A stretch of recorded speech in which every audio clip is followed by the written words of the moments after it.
Assalamualaikum warahmatullahi wabarakatuh. Alhamdulillah wassalatu wassalamu ala Rasulillah Sayyidina wa maulana Muhammadin ibn Abdullah wa ala alihi wa sahbihi wa man walah, amma ba'du. Jamaah yang dirahmati Allah, kajian tentang sholat berjamaah dan berbagai macam persoalannya ini sebenarnya cukup banyak. Kita sering melaksanakan sholat di masjid, biasanya kita lakukan dengan berjamaah. Tapi ada pernik-pernik atau ada kasus-kasus tertentu yang perlu kita jawab ketika kita sedang dalam keadaan sholat berjamaah.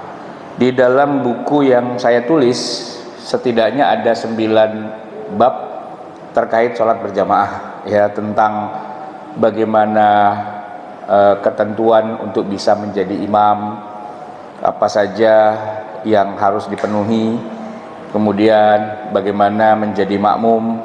Terus makmum itu kadang-kadang suka ada yang masbuk, ketinggalan gitu ya.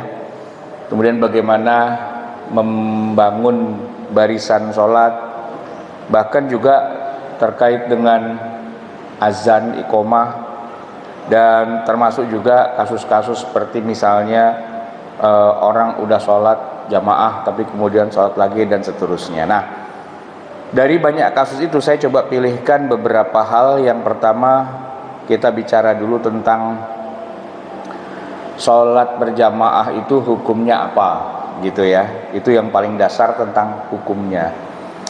Bapak Ibu sekalian, kalau ditanya sholat berjamaah itu hukumnya apa, maka pertanyaan itu belum bisa dijawab kecuali setelah dipastikan dulu sholatnya sholat apa.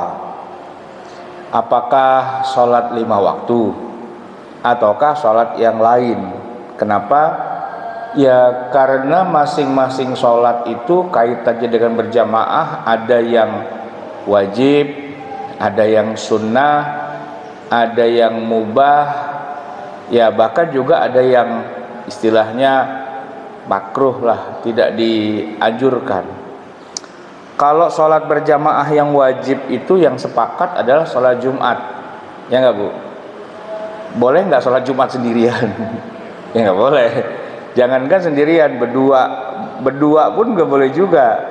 Minimal tuh kalau mazhab Hanafi kan bertiga, ya, bahkan minimalnya aja bertiga dalam mazhab Hanafi. Nah, artinya apa? Artinya ya yang namanya sholat Jumat itu tidak boleh kalau dikerjakan sendirian. Nah, nanti ada juga sholat yang memang sunnahnya berjamaah, dalam arti lebih basicnya itu memang berjamaah. Basicnya, saya bilang basic tuh gini, misalnya Pak, sholat Idul Fitri, sholat Idul Adha, ya pernah nggak ngerjainnya sendirian? Nggak pernah kan? Tapi kalau dalam keadaan kepepet terpaksa, daripada enggak sholat sendirian, bisa nggak? Bisa.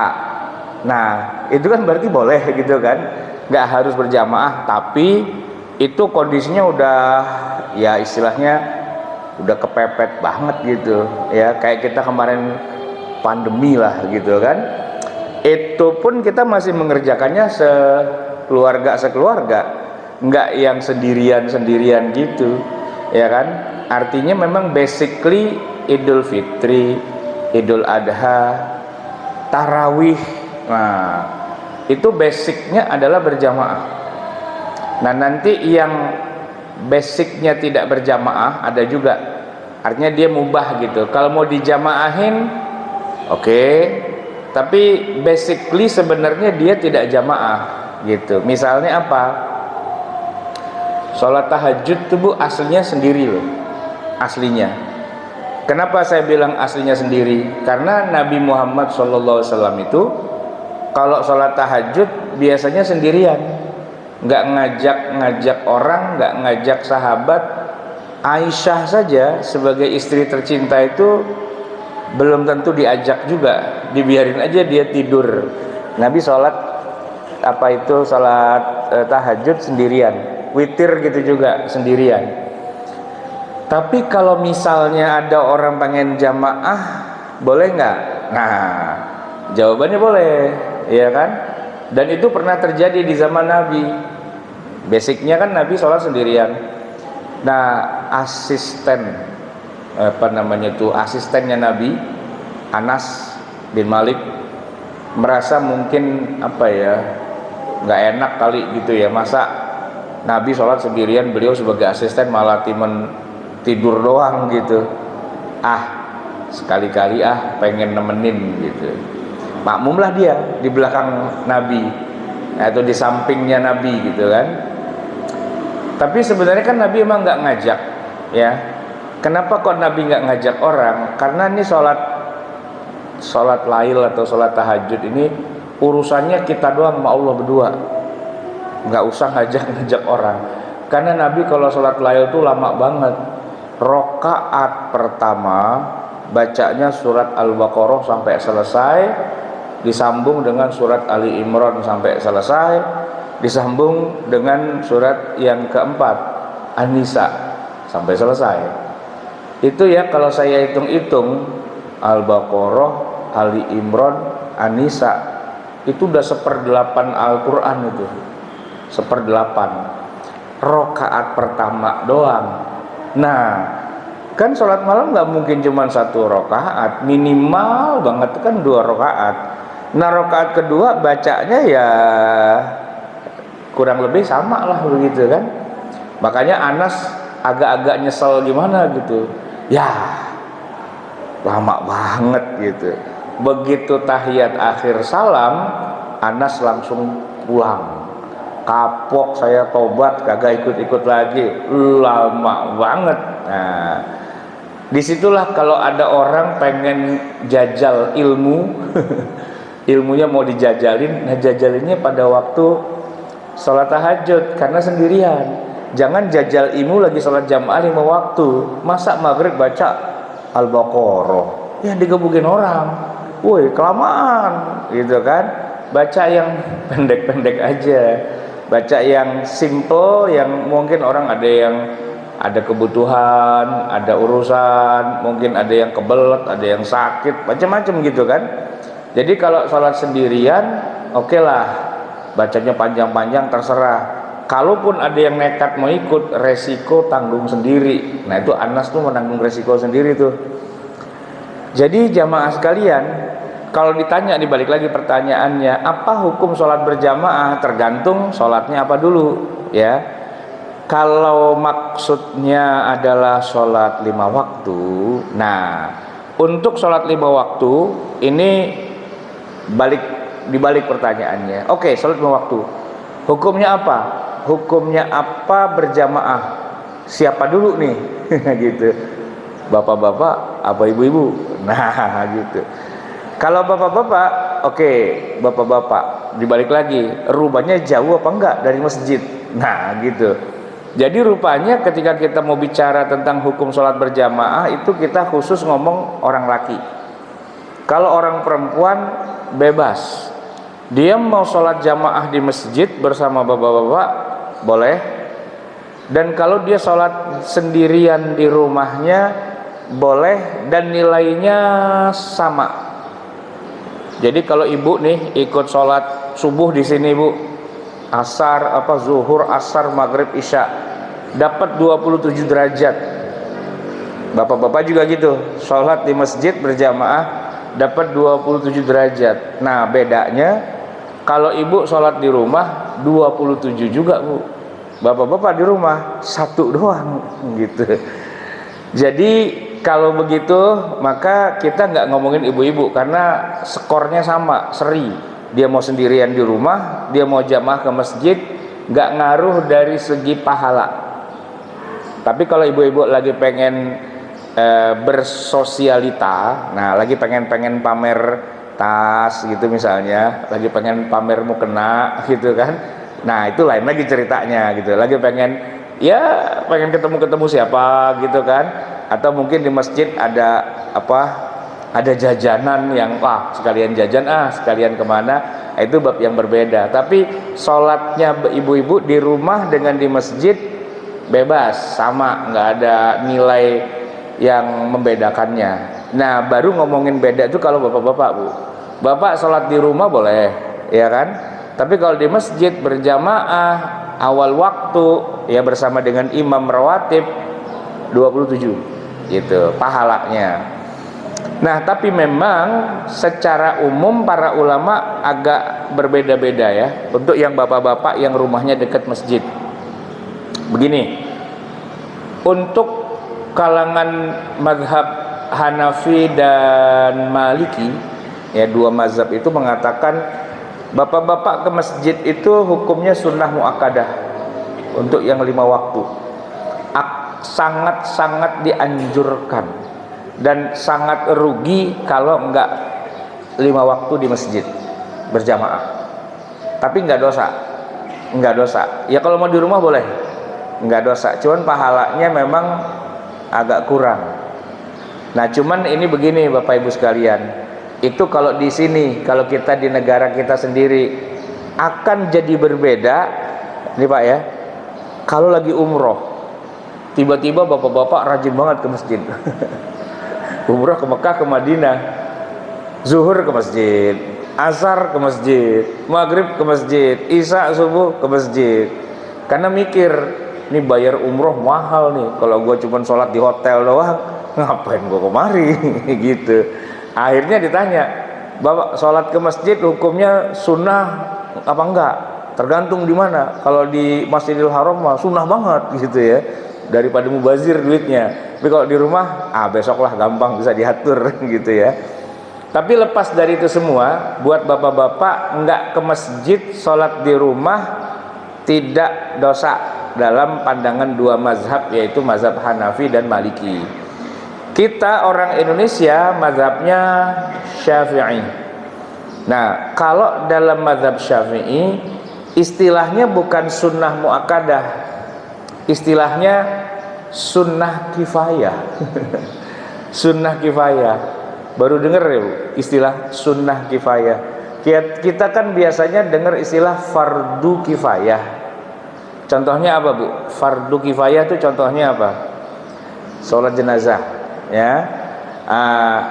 Gimana tuh? Kalau sudah ada yang menyolati walaupun cuma 1 orang, maka yang lain kan nggak kena dosanya gitu ya.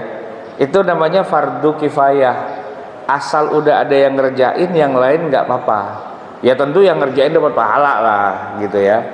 Nah, sholat berjamaah di masjid 5 waktu dalam pandangan mazhab Syafi'i itu adalah sunnah kifayah, bukan fardu kifayah, sunnah kifayah. Ya artinya ya apa ya, kifayah itu maksudnya kalau nggak ada yang sholat, nah baru jadi masalah.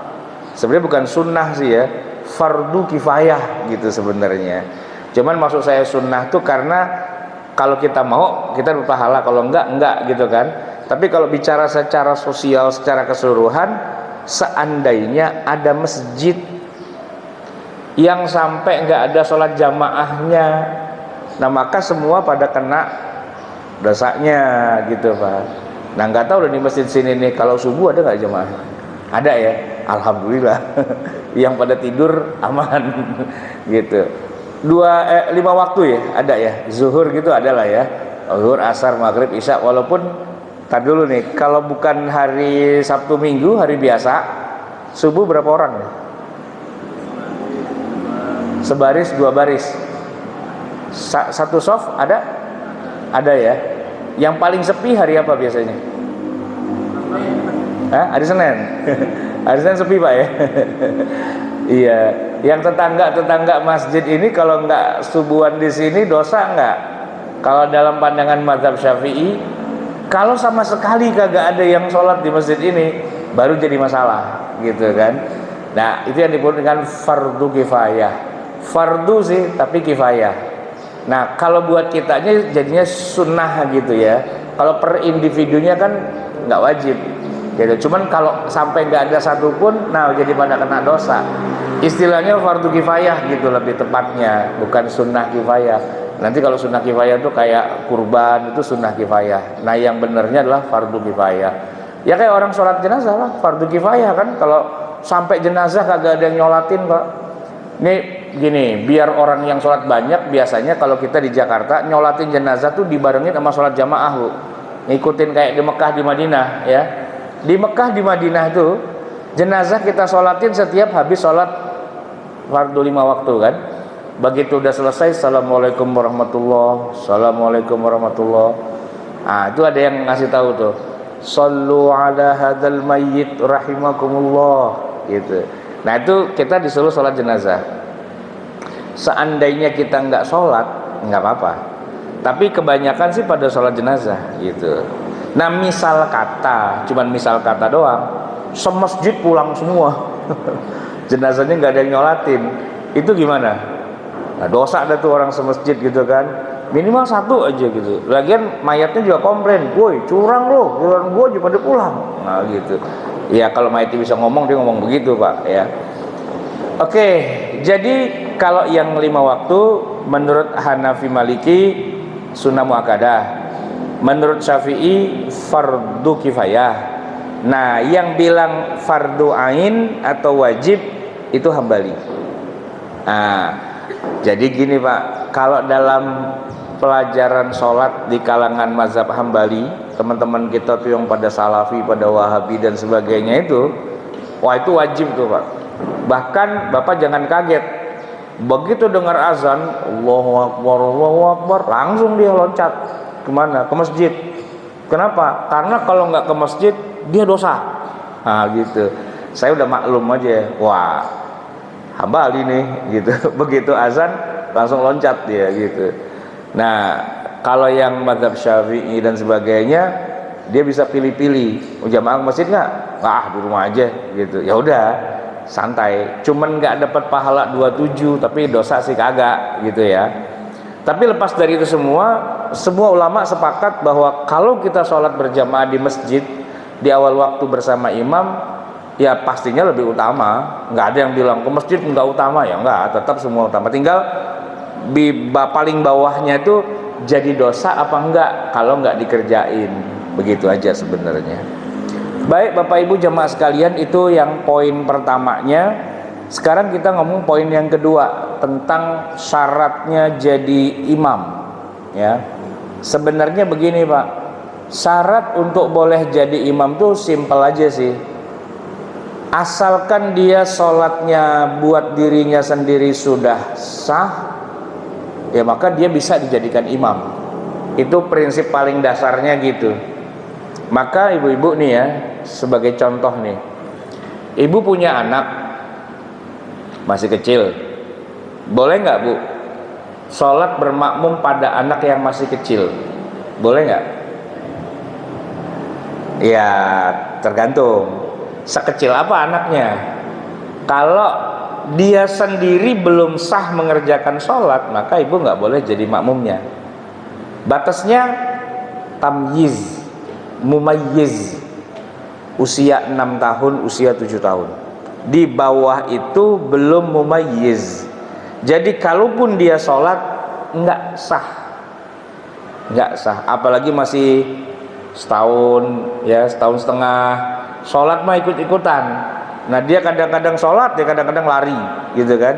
Nah kalau ibu jadi makmum, begitu rakaat kedua imamnya hilang, lagi lari, lalu masa ibu mau ngikutin? Kan nggak mungkin. Nah tapi kalau udah usianya 6 tahun, 7 tahun, itu disebut sudah mumayyiz. Dia sholat untuk dirinya sudah sah walaupun belum wajib, belum baligh, nggak apa-apa, sudah sah. Ibu boleh bermakmum kepada anak yang sudah mumayyiz, 6 tahun, 7 tahun, anak SD lah gitu kira-kira. Dengan syarat dia sholatnya sah. Walaupun kalau ada bapaknya lebih afdal bapaknya gitu.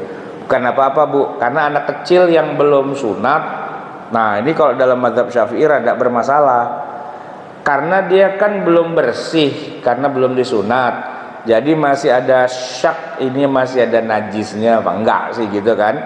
Nah makanya begitulah budaya kita, usia 6 tahun 7 tahun kalau bisa udah disunat, sehingga kalau dia sholat ya, kita sah nih. Saya di rumah gitu Bu, kalau lagi taraweh di rumah kan, kita kemarin pandemi itu ya, jadi kan beberapa 2 kali lah kalau nggak salah ya, 2 tahun gitu nggak ada nih sholat taraweh di masjid kan, kita sholat taraweh di rumah. Nah, saya punya anak yang satu udah mumayyiz, yang satu belum, adeknya. Nah, yang kakaknya aja yang saya suruh jadi imam, udah kamu maju ke depan gitu, saya ikut di belakang. Adeknya ngiri, aku juga dong, aku mau jadi imam gitu kan, aku udah hafal katanya. Kagak, kamu belum sunat. Kenapa? Kalau belum sunat, sholatnya dia sendiri belum sah, masih bermasalah, masih ada najisnya gitulah gampangnya. Sunat dulu, nanti kalau udah sunat baru boleh jadi imam gitu ya. Tapi itu afdolnya untuk sholat-sholat sunnah aja Bu, kayak tarawih gitu-gitu. Adapun sholat yang fardu tetap lebih afdol itu biar bagaimanapun adalah ya yang bapaknya lah, yang benar-benar imam, yang standarnya bukan standar minimal, tapi standarnya standar maksimal gitu ya. Oke, jadi itu yang paling dasar kenapa seorang boleh dijadikan sebagai imam tuh itu dulu gitu ya, dia sholatnya sah gitu. Nah, tetapi kalau bicara di masjid ya, siapa yang lebih berhak menjadi imam? Ini ada 2 pendapat nih. Pertama, mereka yang lebih dalam ilmu agamanya. Yang kedua, yang lebih bagus bacaan Qur'annya. Ada 2. Dan masalahnya kadang-kadang begini, yang ilmunya mendalam bacanya kurang enak. Sebaliknya, yang bacaannya enak ilmunya kagak nyampe. Nah, variabel 2 ini kadang-kadang susah nggak ketemu. Nah, kebanyakan kalau di negeri kita nih, di masjid-masjid kita lah secara umum, yang dicari itu yang suaranya enak, yang bacaannya enak gitu. Adapun ilmunya nggak sampai, nggak apa-apa dah, yang penting lu ngaji aja, baca Quran aja gitu. Jadi imam kan modalnya suara bagus, ada apalannya lah dikit-dikit walaupun nggak 30 juz, dan bacaannya enak, itu aja gitu. Kalau di kita kebanyakan begitu. Tapi kalau basicnya sebenarnya bukan itu, justru karena keilmuannya. Ini Bapak Ibu bisa bedakan, masjid-masjid yang besar itu biasanya imamnya juga besar juga. Maksudnya imam tuh di situ bukan cuma ngimamin sholat, tapi dia alim, dia orang yang ilmunya mumpuni. Dialah yang menjadi imam besar di masjid itu. Kayak kita Istiqlal gitu Bu. Dulu kan kalau kita Istiqlal tuh kalau tiap hari ada imam yang biasa, yang rawatib, itu yang bukan yang alimnya. Yang imam besar, itulah yang sebenarnya imamnya gitu. Melihat itu kembali ke zaman Rasulullah. Di zaman Nabi, orang yang paling alim, paling ngerti ilmu agama kan Rasulullah ya. Rasulullah tiap jadi imam. Beliau wafat digantikan oleh Abu Bakar. Abu Bakar itu orang paling ngerti agama. Nggak ada orang di atas Abu Bakar. Dialah paling ngerti agama setelah Rasulullah gitu ya. Rasulullah wafat, ya Abu Bakar lah yang jadi imam salat 5 waktu. Abu Bakar wafat, siapa orang paling ngerti agama? Ya Umar. Umar wafat, ya Utsman wafat, ya Ali. Itu orang paling pakar dalam ilmu agama. Nah, kalau masalah bacaan Quran, ya untuk sholat tarawih kan bukan sholat 5 waktu ya, sholat sunnah gitu. Umar tidak harus jadi imam, nggak apa-apa. Dia suruh Ubay bin Ka'ab, anak muda, hafalannya banyak, baik, maju baik, ngimamin sholat tarawih 20 rakaat, maju Ubay gitu. Tapi kalau zuhur, asar, maghrib, isya, subuh, tetap Umar yang jadi imamnya gitu. Ini menunjukkan bahwa yang lebih afdol itu sebenarnya bukan yang bacaannya bagus atau hafalannya banyak, bukan qori, bukan mukri, tapi yang dimaksud adalah ya aqra'uhum bimakna afqahuhum fid din, orang yang paling faqih, yang paling dalam ilmunya dalam ilmu agama gitu. Tapi itu tadi saya bilang, kadang-kadang ulama yang beneran banget, yang ilmunya banyak, itu kalau ngimamin suaranya kurang indah gitu. Bacanya lempeng-lempeng aja. Bismillahirrahmanirrahim. Alhamdulillahirabbil alamin. Ar-Rahmanir-Rahim. Biasa aja gitu lempeng. Enggak salah sih, cuman lempeng-lempeng aja. Nah, kalau yang rada korik dikit kan bacanya agak meliuk-meliuk. Alhamdulillahirabbil alamin. Ar-Rahmanir-Rahim. Maliki yaumiddin. Oh, kan asik tuh Pak ya. Tapi belum tentu ilmunya ada.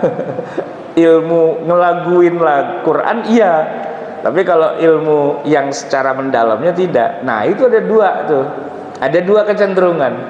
Dalam mazhab Hambali memang yang lebih ditonjolkan yang suaranya bagus. Maka kalau kita ke Masjidil Haram, Masjid Nabawi, imamnya enak-enak semua bacaannya. Mau dari Sudais, mau dari Juhani, Bandar Balila, siapalah begitu kan. Enak-enak gitu ya kan. Tapi, nah ada tapinya, biarpun suaranya enak, merekanya doktor dalam bidang ilmu syariah gitu. Jadi kalau ditanya tentang keilmuan agama, ya kagak tekor. Yang susah yang kita nih di sini, ya kan, bukan di Masjid Bani Umar, bukan. Sono mau Tanjung Priuk, sonoan lagi laut, nah kesonoan lagi tuh, ya. Wow, bacanya enak banget, sampai nangis-nangis. Wow, kalau baca Quran tuh orang satu masjid dibikin nangis sama dia, sampai gitu. Ya kan orang pada nangis semua. Begitu udah selesai, saya sapa kan imamnya. Tadi bacaan enak banget, saya bilang. Emang isinya apaan sih kok sampai nangis gitu? Tahu, mana gua tahu. Oh, nangis doang tugasnya gitu. Ya kan? Isinya kagak tahu. Dia nggak paham juga Pak. Cuman biasanya kalau sampai situ imam-imam yang dia lihat di YouTube pada nangis. Nah, gua nangis-nangisin aja gitu kan. Jamaahnya juga nggak tahu nangis apa. Cuman karena imam nangis, masa saya kagak nangis sih? Ini nangis dah gitu kan. Saya aja ikut nangis. Kenapa? Depan saya nangis, Pak. Samping kanan nangis, samping kiri nangis, belakang nangis, semua nangis. Masa saya kagak nangis? Gengsi lah. Nangis aja gitu. Nah, begitu pulang sama istri saya ditanya di mobil tuh, itu mata sembab kenapa nangis? Iya, emang kenapa kok nangis? Tahu, orang semua pada nangis, ikut nangis aja gitu. Nah, itu bukan di sini Bu, ya, bukan di sini. Tadi saya bilang jauh yang kayak gitu, kelak-klik nggak kelihatan. Bagus, masa nggak bagus sih, ya kan? Ya cuman pertanyaannya gini, kalau Quran dibacakan kita sampai nangis gitu ya, ada dua nih, nangis karena paham sama nangis karena kurang paham gitu. Kenapa nangis lu? Saya nangis kenapa saya nggak paham ya? Nah gitu. Nah, imam masjid yang lebih ideal itu ya tentu paham, ngerti, nyambung ya, sehingga dia bisa jelaskan itu semua kepada jamaahnya gitu, sehingga dia imam juga, dia alim juga. Ya kayak Nabi, kayak Abu Bakar, Umar, Utsman, Ali, dia imam juga, dia guru juga. Tapi itu emang tipe yang zaman-zaman dulu. Zaman-zaman sekarang enggak. Masjidnya mentereng, imamnya suaranya nyaring, kalau ditanya dia kagak bisa jawab. Nah, gitu. Ya udah nggak apa-apa, biarin, udah minimal ada imamnya udah bagus bacaannya, ya kan, daripada yang bacaannya belang bentong kagak karuan, ya. Karena ada juga Bu di kampungnya ibu saya begitu, mana bacaannya kacau, udah gitu kebawa-bawa lagu Jawanya, masa dia baca Quran begini Bu, alhamdulillahirabbil alamin gitu kan. Saya kesel banget, woi, bukan alhamdulillah, enak aja gitu. Nah, karena itu masjid punya kakek saya tuh bilang, baca Quran yang bener, jangan kayak gitu kan. Masa ngalamin, saya bilang gitu, bukan gitu, nggak bisa dia Bu, ya kan, alamin, ngalamin, wah ngalamin lagi kan. Nah, akhirnya saya bilang gue jitak nih gitu. Terus dia bilang, Pak Ustadz saya minta mangap. Bukan mangap, mangap gitu. Susah. Terus saya ancam, lu kalau kagak bener bacaan gue ganti imam yang lain gitu. Dia bilang, Pak Ustadz terserah mau diganti, tapi di kampung ini yang paling pintar baca Quran ya saya lah gitu. Kalau diganti lebih hancur lagi gitu. Oh gitu ya? Iya. Ya udah nggak usah diganti dah. udah bagus dia mau jadi imam gitu ya. Nah karena yang lain lebih parah gitu. Emang saya coba kamu coba baca Quran. Ini malah lebih parah. Mikir siapa kamu lebih parah. Berarti yang tadi udah bener tuh ya. Yang tadi udah paling bagus tuh. Ya habis mau bilang apa Pak? Ya kan emang begitu keadaannya. Memang harus belajar lagi sih yang benar. Nggak gampang loh belajar baca Quran yang benar itu. Apalagi kalau gurunya kurang galak. Ya kan, nah saya aja nih Bu, ya saya dari kecil ngaji sama bapak saya. Kalau bapak saya sih rada galakan dikit, sama ngaji sama guru-guru di kampung lah gitu. Kan orang Betawi kalau baca Quran juga begitu, rada ngasal. Alhamdulillahirabbil alamin, arrahmanirrahim, maliki yaumiddin gitu. Ya udah bener sih, cuman kurang setelan aja gitu ya kan. Ibarat mobil Bu, ini roda masih rada-rada semi nih goyang gitu, mesti dispuring, dibalancing lagi yang bener gitu kan, biar pas gitu kan. Ya tapi nggak apa-apa, minimal itu gitu kan. Nah jamaah sekalian yang dirahmati Allah, untuk menjadi imam di sebuah masjid gitu ya, dia punya wewenang atau katakanlah kekuasaan yang sebenarnya itu tinggi sebenarnya. Cuman kalau di kita nih emang agak beda nih. Dalam struktur organisasi manajemen masjid, yang paling tinggi itu bukan imam, tapi ketua DKM. Di mana ketua DKM kadang-kadang nggak jadi imam, bahkan kadang-kadang nggak sholat jamaah juga. Kadang-kadang rapatnya pas lagi rapat doang gitu. Bukan di sini Pak, bukan, sono, ya kan. Kalau tadi Tanjung Priok, ini Cilincing, sonoan lagi tuh. Yang modelnya begitu. Saya kagak nyindir Pak, nuduh gitu loh ya. Kalau yang aslinya, yang paling tinggi derajatnya itu imam. Jadi kapan sholat itu dimulai tergantung imam. Kalau imam belum datang, kagak ada yang qomat. Itu terjadi di masa Rasulullah begitu. Contoh nih ya, sholatnya sholat isya, Nabi sebenarnya bukan nggak ada, dia ada di rumah, tapi dia kagak masuk. Lah, kenapa kagak masuk ya Rasul? Orangnya belum lengkap kata Nabi. Ditungguin, yang datang duluan tuh udah pada ngantuk-ngantuk, tapi belakang masih pada kosong. Tungguin sama Nabi. Nabi kagak masuk masjid. Sampai udah lama, baru pada kumpul, baru Nabi masuk. Begitu Nabi masuk, barulah Bilal mengumandangkan iqamah.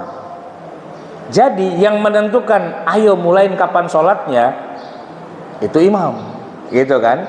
Karena imam punya kedudukan yang sangat tinggi. Nah kalau kita zaman sekarang enggak, yang menentukan kapan qomatnya itu tuh mana tuh ya? Itu tet qomat. Imam ada nggak ada, ya udah tunjukkan. Fadol ente aja. Nah keluar dalil, ente aja, kan ente jenggotnya panjangan, gitu. Ente aja, kan ente bininya 2. Nah keluar lagi tuh dalil macam-macam gitu kan. Padahal kan bukan masalah jenggot panjang bini 2, bukan itu masalahnya kan. Masalah imamnya. Nah di kita tuh imam itu ya istilahnya bukan penguasa tertinggi, ya nggak apa-apa sih. Sama kalau di Masjidil Haram, Masjid Nabawi itu kan imam tertingginya kan As-Sudais gitu ya. Dia paling tinggi deh tuh. Tapi kalau datang raja ya Sudais nunduklah sama raja gitu ya. Nah kalau di kita imam tuh biasanya pegawai, di absen, kurang-kurang di absen bisa kena SP3 pecat gitu. Masih banyak imam yang lain gitu, dianggap ya buruh aja, dianggap karyawan biasa. Karena memang dipilih atau dijadikan karyawan bukan karena keilmuannya yang dihormati, tapi karena ya dia mampulah kalau suruh jadi imam, jadi muazin, qomat apa gitu, mampulah gitu ya. Makanya kadang-kadang saya suka kasihan juga nih pengurus-pengurus masjid gitu ya, istilahnya dia imam sih, cuman nggak di depan gitu. Kalau rapat di belakang dia suruh nuang air gitu. Karena pimpinannya adalah pembesar-pembesar yang memang maunya punya masjid, cuman suruh jadi imam di masjid kagak bisa gitu loh. Ini memang ciri khas. Tapi lebih baiklah Bu, ya kan, orang-orang gede, orang kaya, tokoh, kalau sampai mau bikin masjid, cakep nggak sih? Cakep. Daripada dibikin nekot, ya nggak? Daripada dia bikin tempat hiburan, kan mendingan dia bikin masjid, walaupun dia jarang sholat, gitu ya. Ya bukan jarang sholat sih, maksudnya jarang hadir gitu. Nah yang cakep memang kalau begini, dulunya adalah orang besar, orang kaya, gitu ya, pejabat lah, tokoh dan sebagainya. Begitu pensiun, nah dia belajar agama, dia belajar baca Quran, dia hafal Quran, dia bikin masjid, dia imamnya. Wah itu cakep itu, ya kan? Kalau perlu masjidnya kasih nama dia, gitu, ya kan? Nah tapi yang kebanyakannya terjadi nggak begitu sih, ya kita bagi-bagi tugas, gitu. Jadi yang punya harta saya nyumbang harta, yang punya tanah saya ngasih tanah, yang punya apa segala. Nah yang bisa jadi imam jadi imam. Kekuasaan tertingginya nggak di tangan imam sih kadang-kadang gitu ya. Nggak apa-apa, itu memang tuntutan zamannya sekarang seperti itu. Kalau di zaman Nabi ya semua tergantung Nabi. Nabi yang jadi imam, bahkan Nabi yang khutbah, ya Pak. Kalau kita hidup di zaman Nabi, sholat Jumat itu kita bosan Pak. Dari Jumat ke Jumat, dari Jumat ke Jumat, yang khutbah dia lagi, Rasulullah terus gitu loh. Yang khotib Pak, nggak pernah ganti. Beda dengan zaman sekarang. Zaman sekarang, hadirin jemaah sekalian, sebelum khutbah naik mimbar ada pengumuman. Ya, pertama kotak amal. Di zaman Nabi nggak ada pengumuman kotak amal Bu. Ya. Yang kedua, khotib hari ini guru kita siapa gitu. Insya Allah Jumat depan udah ganti lagi tuh. Insya Allah Jumat depan ganti lagi. Jumat depan, puyeng-puyeng tuh pengurus masjid Pak, tiap Jumat nelponin, Ustadz jangan lupa besok datang, nah gitu ya kan. Kadang-kadang Ustadznya datang cuma dia macet di Ciledug sono nggak bisa nyampe gitu kan, badalin gitu. Jadi kalau di zaman Nabi imam khotib itu satu, makanya di Masjid Nabawi itu di zaman dulu tidak ada jadwal khotib, orang khotibnya cuma Nabi doang gitu ya. Tapi kalau sekarang Masjid Nabawi ada jadwal, karena imamnya nggak cuma satu, imamnya banyak. Masjidil Haram imamnya banyak dan khotibnya juga gantian. Bahkan yang parah tuh, saya bilang parah kenapa? Saya pernah sholat nih di Masjid Nabawi, sholat Jumat. Saya kebetulan aja punya teman sahabat baik kerja di Masjid Nabawi, jadi pegawai. Tapi bukan yang bagian nyapu, bukan ngosrek kamar mandi, bukan. Dia menjadi penerjemah Pak. Kerja di Masjid Nabawi sebagai penerjemah khutbah Jumat. Kerjanya seminggu sekali doang, nerjemahin doang gitu. Jadi ketika khotibnya nih lagi khutbah, kan bahasa Arab. Jamaah kan dari seluruh dunia, lebih banyak yang nggak bisa bahasa Arab daripada yang bisa bahasa Arab Bu. Jangan dikira kalau di Masjid Nabawi orang Arab semua, enggak. Ya paling banyak jamaah dari mana? Indonesia, gitu kan? Dari Indonesia. Nomor 2 dari India.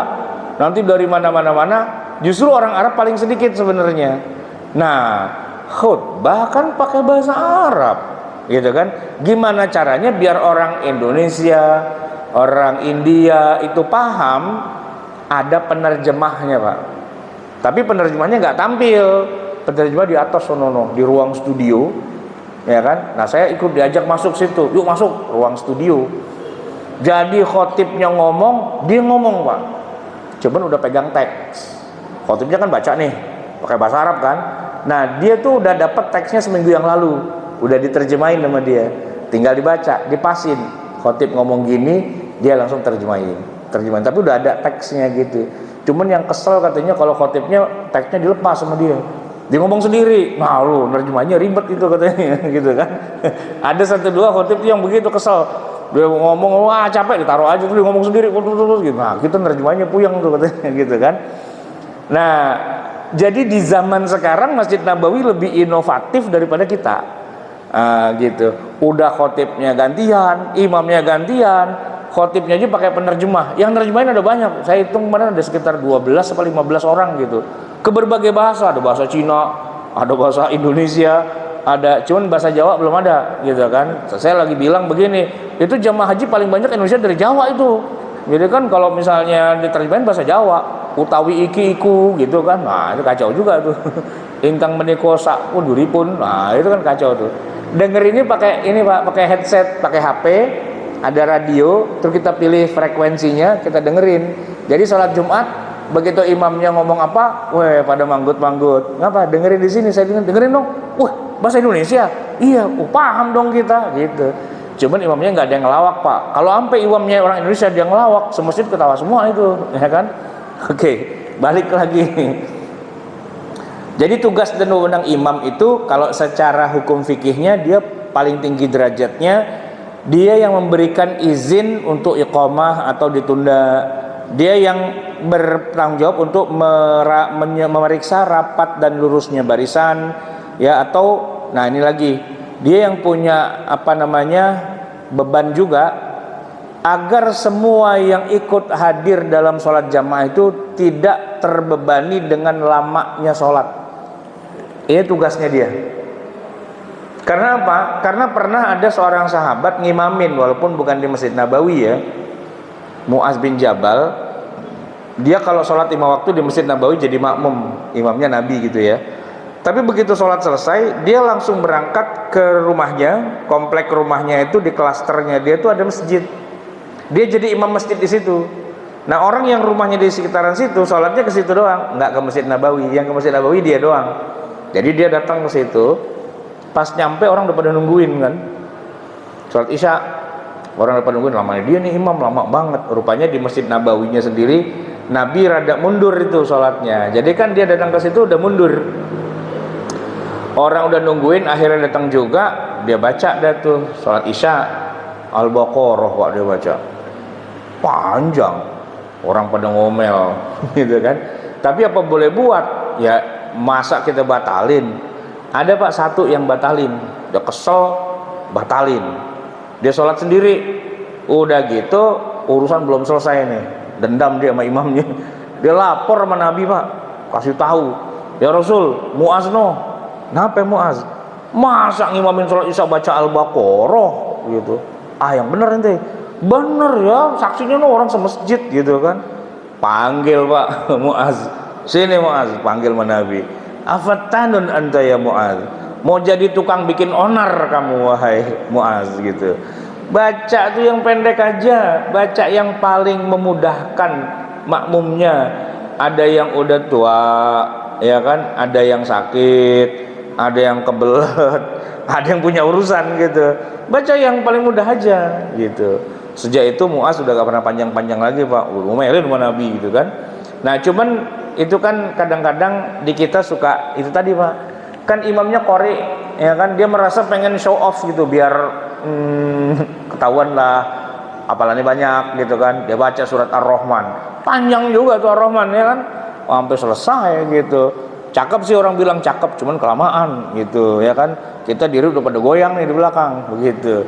Nah jemaah sekalian yang dirahmati Allah, kalau ada, nah kita masuk kasus nih. Kalau ada imam yang kayak gitu dan kita udah nggak kuat, boleh nggak kita batalin? Boleh.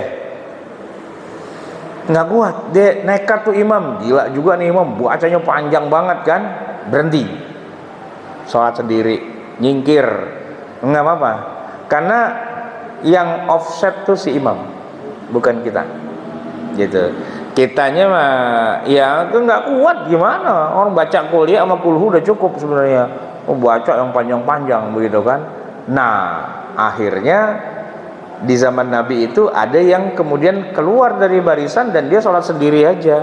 Itu namanya membatalkan diri dari jamaah sholat.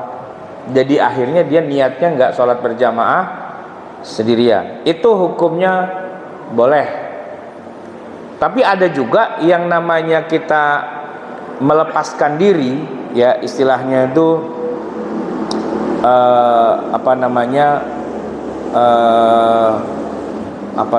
kalau dalam bahasa fikihnya itu nah ada yang wajib gitu. Kita harus meniatkan kita berhenti sebagai makmum. Ada yang wajib. Misal kata kita tahu persis imamnya udah batal. Kita tahu nih imam batal nih. Apa dia kentut, apa dia kelihatan aurat dan sebagainya. Nah, maka justru kita wajib untuk membatalkan sholat kita. Karena kalau kita tetap niat bermakmum pada orang yang sholatnya udah batal, ya maka kita juga ikut batal juga. Jadi kita harus meniatkan mufarokoh.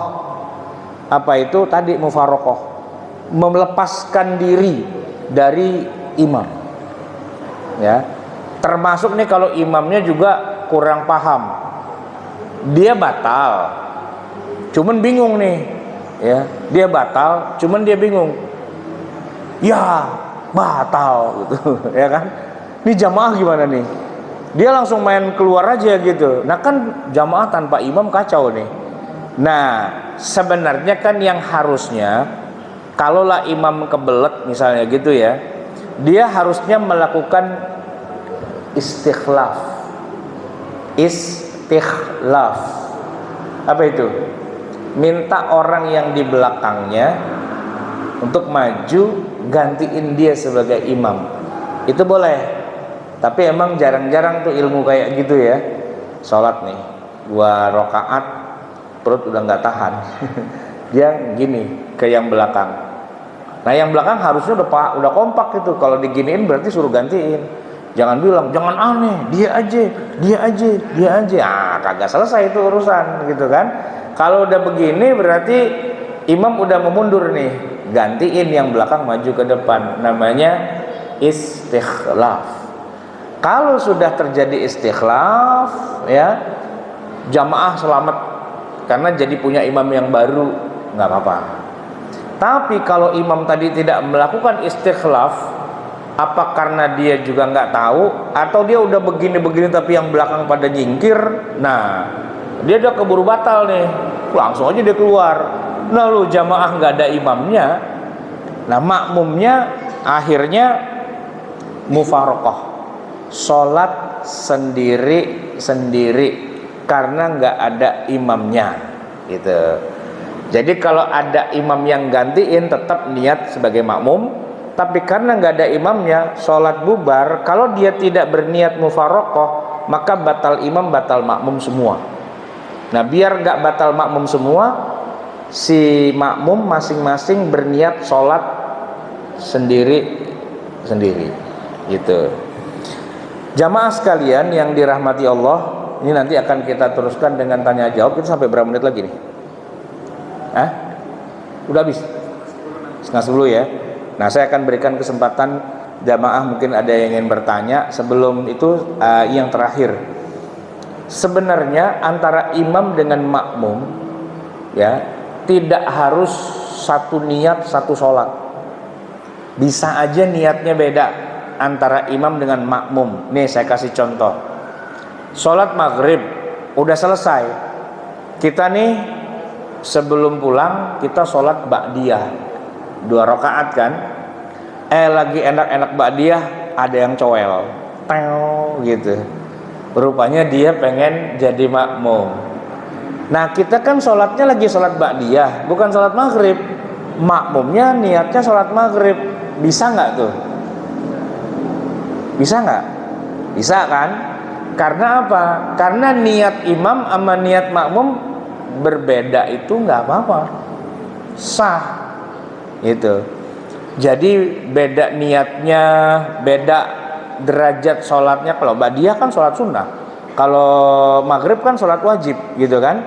Dan makmum tidak harus berubah jadi sholatnya jahar, gara-gara ditowel langsung kenceng sirotol ladzina an'amta alaihim, nggak usah ya, biasa aja dia sholat ba'diyah aja, diem kan, sir. Nah tinggal jamaahnya aja. Tapi kadang-kadang ada juga sholat yang nggak bisa disetel kayak gitu. yaitu sholat yang antara imam dengan makmum gerakan dasarnya nggak sama. Gerakan dasar, Bu, misalnya nih ya, imam lagi sholat jenazah, kita lagi sholat jenazah nih, Allahu Akbar gitu kan, tiba-tiba ada yang coel, dia niatnya bukan sholat jenazah, Bu, dia niatnya sholat isya gitu. Nah kan kita nggak pakai ruku, nggak pakai sujud, cuma 4 kali takbir, tiba-tiba salam, assalamualaikum warahmatullah, makmum protes, woi nggak ada rukunya, lihat-lihat tuh gue lagi sholat jenazah, lu main cowel-cowel aja gimana? Nggak bisa, Bu, nggak connect. Kenapa? Karena gerakan dasarnya tidak ada ruku sujud, makmumnya pakai ruku sujud, nggak bisa berjamaah gitu ya. Atau, nah ada ataunya, rokaat imam nggak boleh lebih banyak daripada rokaat makmum. Makmumnya musafir, dia pengen qashar. Nah imamnya kan bukan musafir, sholat isya 4 rokaat, masa makmumnya di belakang begitu tahiyat awal dia salam, assalamualaikum warahmatullahi wabarakatuh, imamnya bangun lagi? Nggak bisa itu. Kalau mau dibalik, yang mau qashar jadi imam, ya. Tapi kan kalau di masjid, masa Pak saya musafir, saya dah yang jadi imam, enak aja lu, gua yang jadi imam sini gitu kan. Nah berarti musafirnya tidak bisa qashar, dia tetap 4 rakaat ikutin imam gitu ya. Itulah ya, kita kembalikan pada pimpinan acara. Mungkin ada pertanyaan dari Bapak Ibu sekalian, waktu kita masih ada beberapa menit, silakan. Terima kasih Pak Ustaz. Selanjutnya kami ada pertanyaan mungkin dari Bapak Ibu.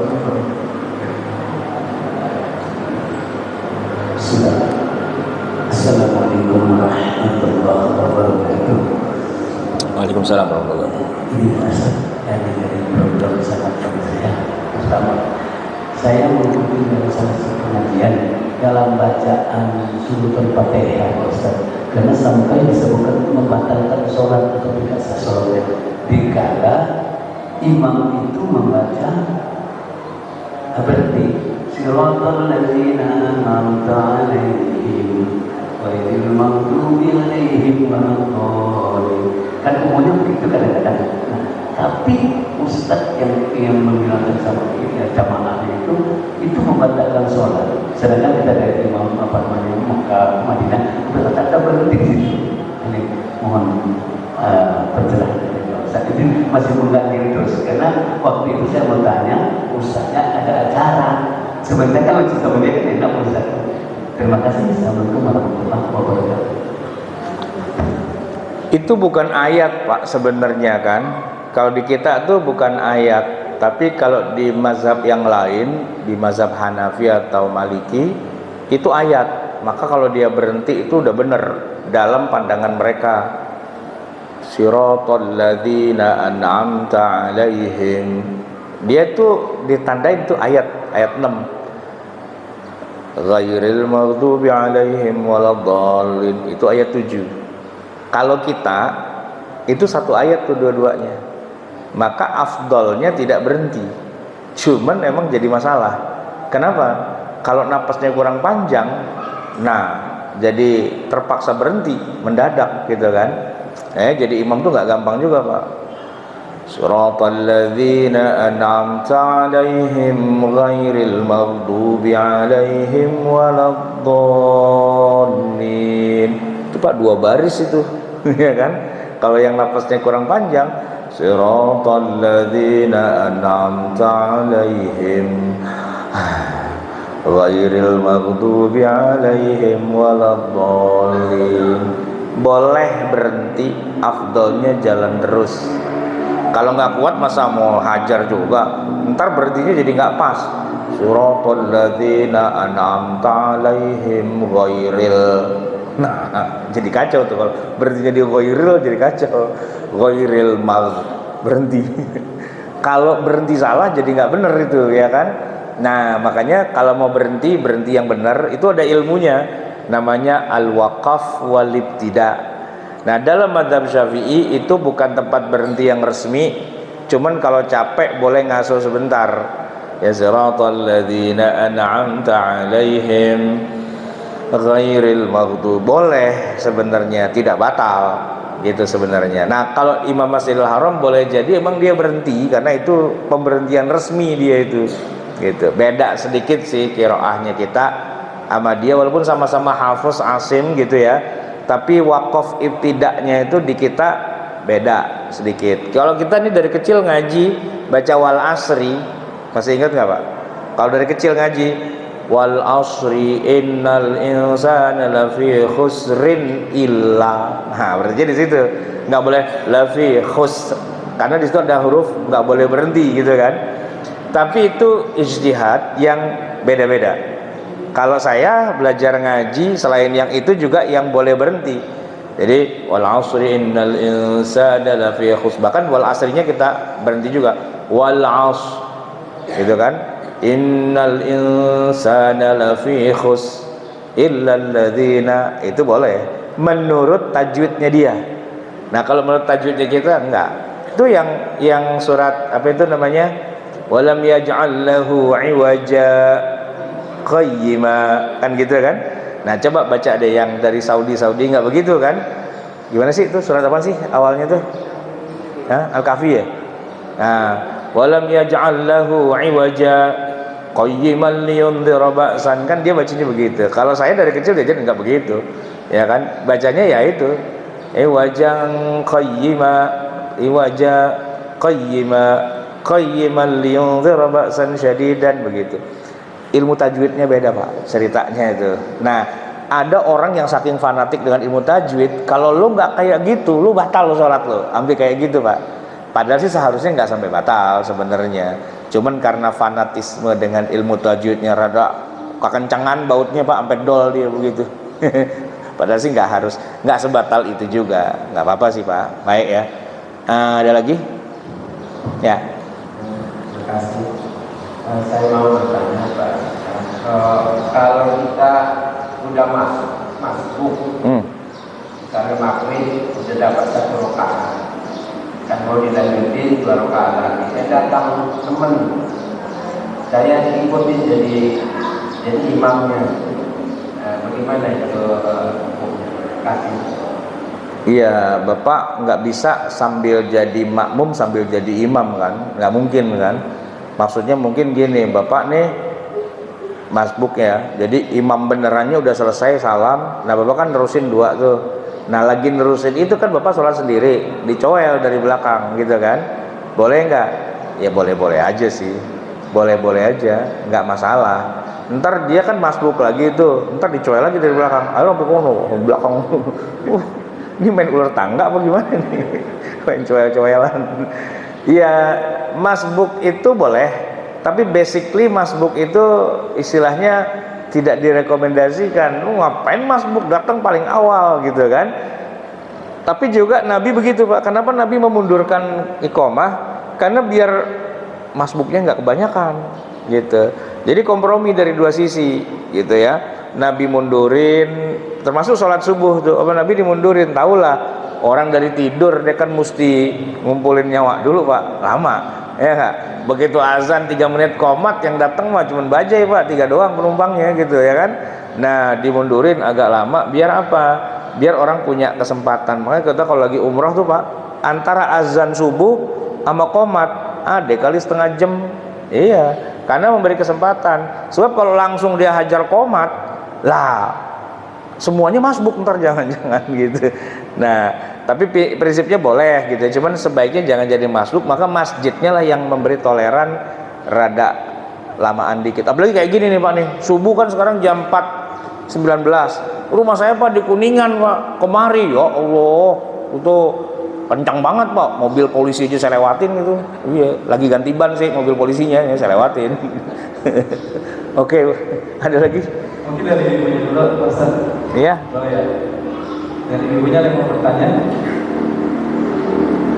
Nggak ada, ya langsung.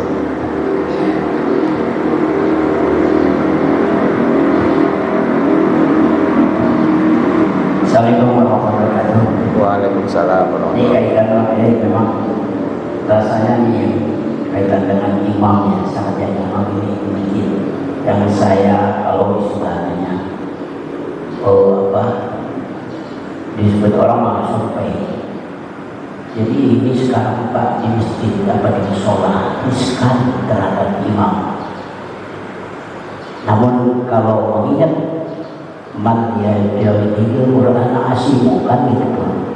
Kalau imam tidak sesuai dengan bacaan Al-Quran, artinya itu benar, asimu ditolak. Nah ini Pak terserah Anda ya. Mungkin kalau hanya masjid tertentu ya, tapi di masjid lingkungan itu Pak musola ini imamnya asal jadilah, asal maunya. Nah ini salah satu di imam saya udah kasih tahu, tolong daripada banyak salah baca kuliah ayat Al-Baqarah nama keluhan aja lah, nggak usah baca surat Al-Baqarah dengan imam sama. Nah ini udah pernah itu Pak di masjid yang lain itu Pak banyak itu, terutama Fatihah. Ya itulah antara alif dan alif itu sama. Sedangkan kalau kita masuk pada hadis itu gimana ini? Kita yang jadi makmum gimana itu Pak? Dia mohon pencerahan dari menurut Pak Kiai. Itu saja aku lebihnya mohon maaf. Assalamualaikum warahmatullahi wabarakatuh. Waalaikumsalam warahmatullahi wabarakatuh. Itu memang persoalan yang bukan cuma Bapak doang sih ngalamin, kita semua juga pada ngalamin. Ya kita komplain sama imam masjid. Saya di rumah saya gitu juga Pak, makanya saya rada-rada malas sholat di masjid itu, mendingan cari masjid yang jauhan, yang bacaannya rada mendingan. Nah jadi malu Pak kalau ada tamu ada apa gitu dia sholat di masjid, nah bacanya begini sih, emang nggak diajarin? Ya susah nih gitu kan. Makanya saya sempat punya ide begini, kalau saya punya duit nih, saya mau ongkosin tuh imam belajar baca Quran yang rada beneran gitu, ya kan? Apa panggil guru, apa dia kita suruh ke sono, kita kasih duit. Nih saya punya duit segini, beasiswa, ya. No ada guru ngaji yang bacaannya cakep, ada orang muhsinin ngasih saya sumbangan.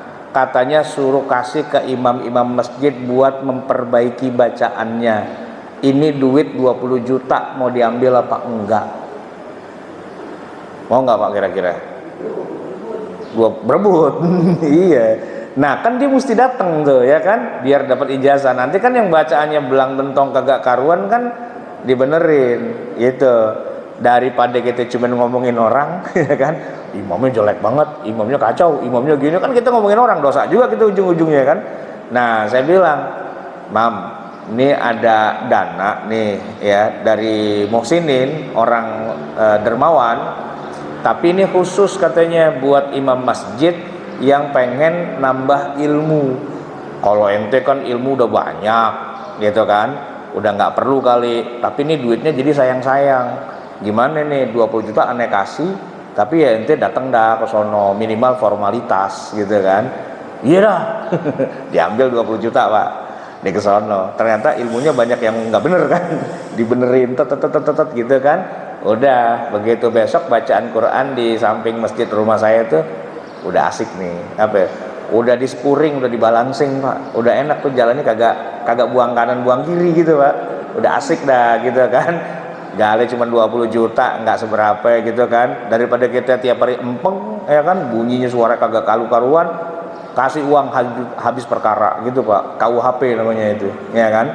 Nah saya cerita tuh sama teman-teman yang wah gitu juga berarti di masjid kita ya. Nah iya, cuman cariin guru ngajinya yang rada cakepan dikit gitu kan, banyak qori dan qoriah yang bacanya udah bagus kan, kita kasih duitnya dia biar dia girang ya kan. Nah lu ngaji no sono biar dapat ijazah, ntar yang salah-salah udah diberesin. Ngaji kan cuma gini, coba jajal baca Fatihah. Nah oke ya, nih kita evaluasi ya, bagian ini mesti perlu dibenerin dikit. Kalau yang ngomong tuh qori yang kelasnya kelas muammar gitu Pak, dia nurut dong. Kalau kita yang ngasih tahu, alah lu belagu juga lu, kan gitu, dia nggak demen sama kita ya, karena dia pikir alah lu bisa ngeritik doang, lu juga nggak bisa kan gitu kan. Nah jadi kita caranya adalah kita taikin dia ke rada tinggian dikit gitu kan, kasih duit, kasih penghargaan, ketemu sama ulama ahli Quran yang rada beneran, dia pulang dia bangga, oh guru aneh tuh dia. Wah gitu. Padahal mas sebenarnya kita lagi pengen benerin bacaannya dia. Gitu Pak caranya ngempu tuh begitu, ngempu imam namanya tuh Pak. Ya namanya orang kita udah rada berumur, kita tahu caranya ngolahnya gimana caranya.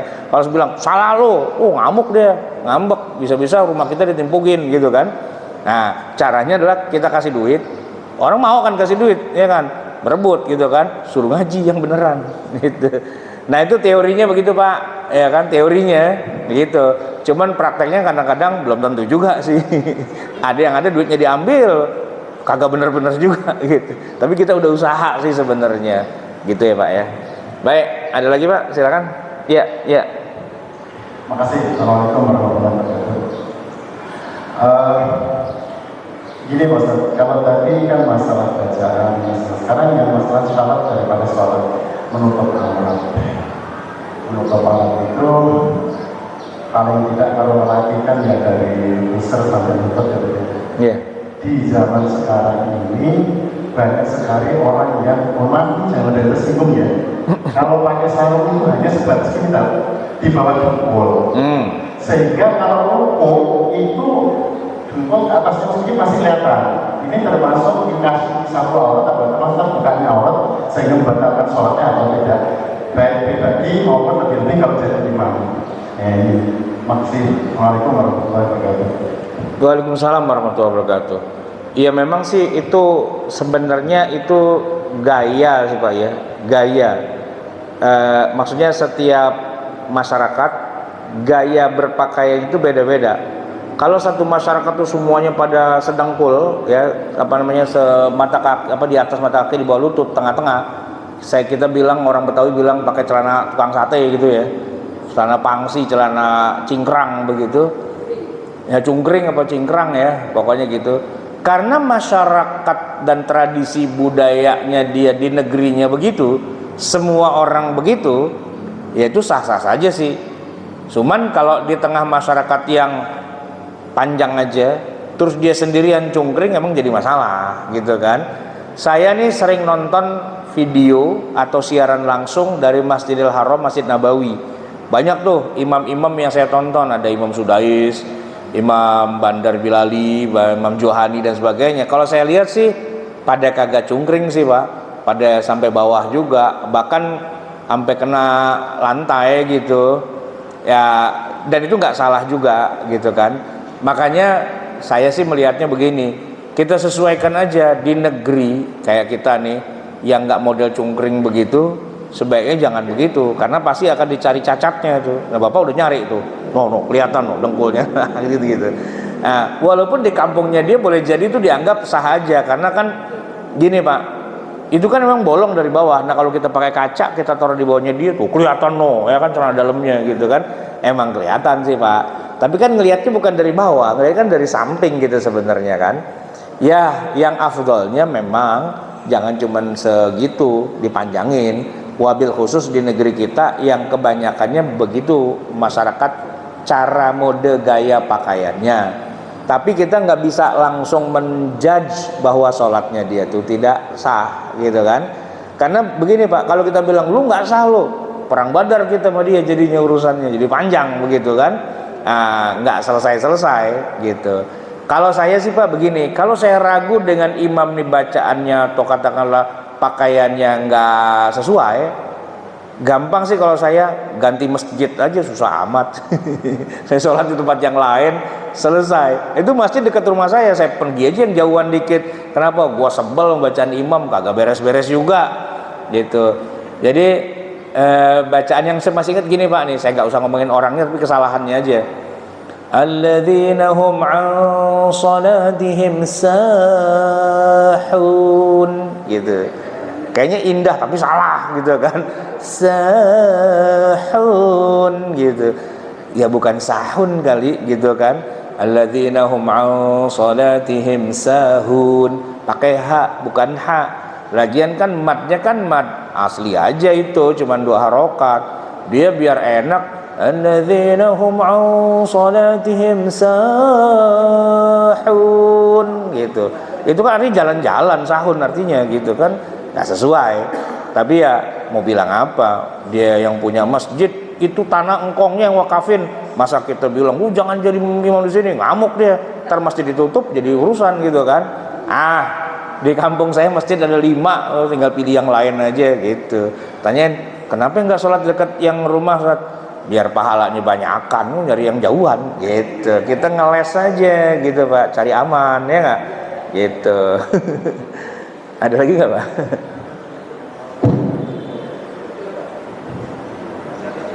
Iya. Assalamualaikum warahmatullahi wabarakatuh. Waalaikumsalam warahmatullahi wabarakatuh. Terima kasih Ustaz atas materi yang mencerahkan dan menghibur ya. Insyaallah mudah-mudahan. Mau tanya Ustaz, keutamaan sholat di musola dan di masjid gitu ya. Nah. Karena kebetulan dekat rumahku ada musola. Dan musolanya itu selalu sepi gitu ya. Jadi khawatirnya nanti dia kata Ustaz kita kedapatan dosa kalau di rumah itu sepi gitu ya. Yeah. Nah kira-kira apa kita tetap harus ke masjid atau mengisi musola yang kosong? Itu yang pertama. Yang kedua Ustaz, karena di musola itu kosong, kadang-kadang kita agak sulit mencari makmum gitu ya. Nah kebetulan kalau misalkan ada makmumnya itu anak kecil yang katakan masih 5 tahun atau 6 tahun. Nah kita misalkan cuma berdua gitu Ustaz. Maaf ada kayaknya Ustaz. Kita niatnya sebagai imam atau gimana gitu? Karena kita agak ragu gitu. Kalau jadi imam makmumnya kabur gitu kan, namanya anak kecil. Nah itu aja Ustaz. Terima kasih. Assalamualaikum warahmatullahi wabarakatuh. Waalaikumsalam. Jadi gini Pak, musola itu tidak wajib dilaksanakan sholat jamaah. Namanya juga musola. Musola itu istilahnya sifatnya tentatif. Kita tidak diperintah untuk meramaikan musola, tapi yang kita diperintah adalah meramaikan masjid kan gitu. Cuma ada cumanya nih, boleh jadi masjid agak jauh ya kan, atau boleh jadi masjid penuh dan sebagainya. Nah justru kita boleh sholatnya di musola aja, nggak ke masjid. Boleh sih, tapi bukan buat menghidupkan musola. Musola itu justru ketika masjidnya sudah nggak memungkinkan karena jauh ya kan. Saya masih ingat gini, bapak-bapak ibu-ibu yang pada haji, kalau dapat hotel yang rada jauh dari Masjidil Haram ya kan, sholatnya di mana? Ada musola no pojokan gitu. Ya udah sholat di situ aja. Masjidil Haram jalan kaki sekilo gitu kan, ribet banget gitu, sehari 5 kali nggak kuat. Ada musola pojokan, situ aja yuk. Ya udah situ aja kan, gampang tuh sholatnya. Dia bukan masjid, dia cuma musola. Cuman ya daripada jauh, udah situ aja. Ke masjid ntar kalau pas lagi maghrib aja kali gitu misalnya, itu boleh darurat gitu. Nah sedangkan yang pertanyaan kedua, bapak kan jadi imam nih, niatnya apa? Nggak apa-apa Pak, kalau niatnya dari awal imam lalu makmumnya bubar, sholat kita tetap sah. Karena yang bubar makmumnya. Yang jadi masalah kalau kita niat jadi makmum, imamnya yang pergi. Nah imamnya mana gitu. Nah di situ kita perlu mufarokoh. Jadi gini Pak, ada yang kejadian ya, ini sholat berdua. Pertama perasaan sih dia jadi makmum, begitu kita salam, mana dia orangnya tadi gitu kan. Berarti kita niat jadi imam sah apa enggak? Sah gitu. Walaupun di tengah jalan makmumnya bubar gitu kan, enggak masalah. Lagian begini juga, kalau lah kita nggak yakin tuh anak tadi kan masih kecil misalnya, dia udah sah apa belum sih, ya udahlah saya niat sholatnya sendiri. Pak, seandainya seorang niat sholat sendiri, lalu ujug-ujug tiba-tiba ada orang niat di belakangnya mau jadi makmumnya, sah apa enggak? Sah, walaupun kita niatnya enggak sebagai imam gitu. Jadi tetap sah, karena yang perlu niat itu bukan imam sebenarnya, makmumnya. Imamnya mah santai aja, dia sholat sendiri hayu, dijamaahin di belakang juga hayu, nggak ada urusan gitu istilahnya. Jadi kadang-kadang memulai sholat sendirian, begitu salam, wah banyak juga pengikut gue, masyhur juga nih saya di sini gitu kan. Padahal bukan masyhur itu, cuman kebetulan aja posisinya posisi menentukan prestasi. Kita sholat di mall Pak ya kan, sholatnya awal sendirian, begitu kita salam, wah banyak juga jamaah nih di belakang begitu. Nah itu niatnya sholat sendirian, tapi kemudian jadi ada makmum, nggak apa-apa. Atau dibalik, niatnya jadi imam, di tengah jalan makmumnya bubar, bisa juga kan gitu ya. Ya karena anak kecil gitu. Jadi aman sih Pak sebenarnya hal-hal seperti itu. Oke, masih ada lagi kah atau udah satu lagi? Oh ya, silakan Pak. Assalamualaikum warahmatullahi wabarakatuh. Waalaikumsalam warahmatullahi wabarakatuh. Ini mau tanya masalah sholat ya. Misalnya ada orang rumahnya satu dinding dengan masjid, tapi orang itu nggak pernah sholat di masjid. Hukumnya apa? Terus yang kedua, ada seorang, misalnya ada seorang sholat sunnah nih, misalnya udah sholat sunnah. Terus ada yang masbuk jadi makmum, tapi dia niatnya sholat wajib. Tapi yang dari yang imam sunnah itu angkat tangan, yang ngasih tahu. Terus akhirnya yang jadi makmum nggak jadi, akhirnya sholat sendiri. Itu hukumnya apa? Terima kasih, itu aja. Wassalamualaikum warahmatullahi wabarakatuh. Yang pertanyaan pertama itu dia dosa kalau dalam pandangan mazhab Hambali, karena kan wajib gitu. Fardu ain bagi tetangga masjid yang laki ya untuk sholat 5 waktu di masjid itu fardu ain, sehingga kalau dia sholat di rumah sholatnya sah, tapi dia kena dosa dalam pandangan mazhab Hambali. Nah tadi saya udah nguraikan, Hanafi Maliki bilang itu bukan wajib, sehingga kalau dia sholat di rumah kagak ke masjid ya dia kehilangan pahala tapi nggak dosa. Nah kalau Syafi'i kan tadi fardu kifayah, kalau sampai masjidnya kosong nggak ada jamaah, nah dia dosa gitu. Nah yang paling kenceng itu yang Hambali. Kalau Bapak sering dengar ada ceramah para ustadz bilang kalau tetangga masjid nggak ke masjid dosa. Itu nggak salah Pak ceramahnya, cuman kurang dikasih mereknya Hambali gitu.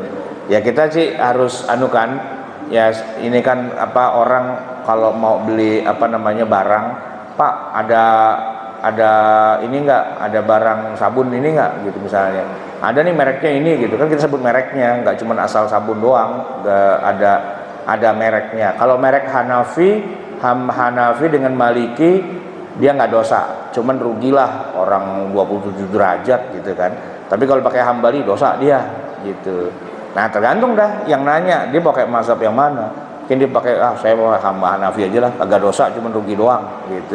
Ya nggak apa-apa kan, nggak usah kita tuding-tuding. Kenapa dasarnya gini Pak, kenapa dia jadi ada beda kayak gitu? Karena hadisnya satu, cuman narik kesimpulannya dua, beda.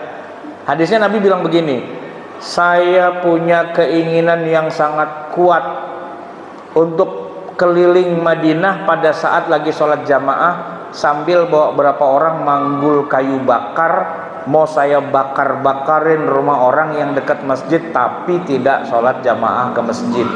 Laqad hamamtu, saya punya keinginan kuat untuk membakar rumah mereka. Sahih Pak hadisnya. Oleh Hambali dibilang, tuh lihat, Nabi aja mau bakar di dunia, apalagi lo di akhirat masuk neraka lo. Diancam sama Nabi kayak gitu. Nah tapi ketika kita sekarang ini melihat ada saudara kita rumahnya samping masjid, kagak sholat ke masjid, apa boleh kita bakar rumahnya? Nggak boleh Pak. Kenapa nggak boleh? Karena Nabi cuma ngancam doang, nggak ada yang dibakar. Nah kalau sampai dibakar beneran, kenapa Pak membakar rumah orang? Wah ke masjid nih orang gitu kan, masuk penjara gitu. Kenapa? Karena Nabi cuma ngancam doang, tapi nggak dibakar beneran. Artinya kalau kata mazhab yang lain itu menunjukkan betapa sangat besarnya pahala kalau ke masjid. Tapi kalaupun enggak, iya nggak apa-apa juga sih. Orang Nabi nggak jadi bakar, cuma ngomong doang. Ya kan Nabi kalau bisa bicara itu ya, kadang-kadang bicaranya itu rada ya agak kencang lah. Coba aja orang sholat Pak, nggak boleh kita lewatin kan di depannya. Apa kata Nabi? Jangan lewat orang sholat, mendingan ente tungguin 40 tahun. Saya tanya, emang ada orang sholat sampai 40 tahun ditungguin? Emang dia kagak sholat? Dia kan sholat, masa sholatnya 40 tahun gitu. Tapi Nabi bilang, mendingan ente nungguin 40 tahun daripada ngelewatin orang sholat gitu. Ya maksudnya ngider dah, jangan di situ, kemana kayak gitu, jangan lewatin gitu kan, cuman gitu. Nah orang yang lagi sholat kalau tahu ada orang mau lewatin dia juga gitu kata Nabi, ente cegah dia. Kalau ngelunjak juga dia mau ngelawan juga, bunuh aja kata Nabi. Wah, Nabi kan kalau ngomong begitu, bunuh aja. Ini kalau nggak paham hadisnya Pak, besok-besok dia ke masjid dia ngasah golok. Bininya bingung, Idul Kurban masih lama, udah bawa golok aja. Kali aja ntar ada yang lewat kan tinggal bacok doang katanya begitu. Ya nggak gitu juga kali. Jadi bagaimana memahami hadis, menarik kesimpulannya para ulama bisa jadi beda pendapat gitu ya. Jadi nggak apa-apa. Kalau ada orang tetangga masjid nggak pernah sholat ke masjid, mungkin dia mazhabnya bukan Hambali kali gitu ya. Ya sudah. Sama juga orang sholat Jumat kan wajib tuh. Muslim laki-laki akil balik sholat ke masjid itu wajib Pak. Tapi ada pengecualian. Di zaman Nabi itu ada pengecualian, yaitu mereka yang dalam posisi dia bukan sebagai orang merdeka, hamba sahaya alias budak. Budak Pak itu nggak wajib sholat Jumat di zaman Nabi. Maka kalau di zaman Nabi lagi sholat Jumat ada orang laki-laki keluyuran sono kemari, orang tahu itu budak, nggak apa-apa dia nggak sholat Jumat. Masalahnya zaman sekarang mau sholat Jumat dia keluyuran, kita mau bilang budak, bukan gitu kan? Budak kali dia, bukan dia orang merdeka, ngapain dia keluyuran? Ya musafir kali dia, ya kan? Kalau kita bilang orang kafir kali, ya buktinya dia Islam gitu kan? Ya itu Pak. Jadi ya kita jangan terlalu mudah menjudge gitu ya orang lain. Mungkin diajak gitu, asik kali ya. Ya kalau rumahnya samping masjid gitu kita ajak aja. Mumpung ente rumah samping masjid, mau nggak nih ada duit 25 juta tiap bulan jadi imam di sini? Mau dia gitu. Balik lagi Pak, KUHP kasih uang habis sekarang gitu kan, sogok aja dia. Disogok mau Pak di masjid. Tapi kalau gitu-gitu aja diogah gitu. Atau bisa jadi dia sakit hati sama pengurus masjid, bisa jadi kan pengurus masjidnya nggak make dia kesel, dia kagak mau ke masjid gitu, bisa jadi.